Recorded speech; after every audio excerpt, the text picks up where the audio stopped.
We are continuing on the topic of prayer, and as we said previously, that what we are looking at is the fact that you need to take examples from those people who have come before us and whom God has given to us as examples for us to follow. And we said one of them, and the main one, is Jesus Christ, and more so in the area of prayer. And we said we are looking at this thing because we are going to be looking at how did he pray so that we can also follow him. Now, when we look at the first place where it is mentioned that he prayed, it is mentioned in Luke 3 verse 21 when Christ went to be baptized. Now, two things that we see from there. The first thing is that he went to be baptized, which is what God wanted to happen. And secondly, he went to the right person in the sense that he went to be baptized by John, who was called by God and anointed for that particular ministry. Now, but look what then happened. In Luke 3 verse 21, the Bible says people went to be baptized by John, and it says Jesus also went to be baptized. But then it continues to say, as he was being baptized and as he was praying, the heavens opened. Now,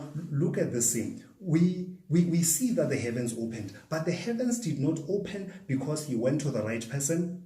Yes, going to the right person was the important first move. But the heavens opened because as he was sitting there receiving ministry, he prayed. And I'm talking about receiving ministry because when you get baptized, it's almost like when you receive ministry, it doesn't matter what ministry it is. It might be when you are going to be going to church tomorrow. It might be when somebody is praying for you. It might be when you are watching somebody preaching. You are receiving ministry. And the person might indeed be anointed to do whatever he is offering to you. But for you to be able to get what it is that God wants to use him for, you need to be in a spirit and in a moment of prayer. You need to pray for that ministry. So many times people do not get what it is that God wanted to give to them through the anointed man of God. So many people are going to go to church tomorrow and they will come back empty, simply because, not because the church is wrong. It might be the most anointed church with the most anointed preacher and the most anointed worship team in the world. But the problem is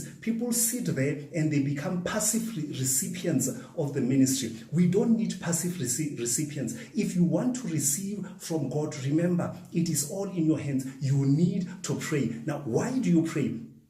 You pray first of all, even before you go to church. As you are going to receive the ministry, pray for that ministry. Secondly, as you are sitting there and you are receiving the ministry, you pray because you acknowledge that the person who is giving the ministry is just an instrument being used by God. The message itself comes from God. God uses instruments, which is human beings, and the message is supposed to come to you, but it's coming to you from God. And the only way that you can be able to receive from God is if you are in a right atmosphere, if your spirit is right, and that can only happen if you pray. And therefore I urge you, whatever ministry that you're going to be receiving, pray, for that is what Christ did. He didn't just receive, but he prayed. And this is the important first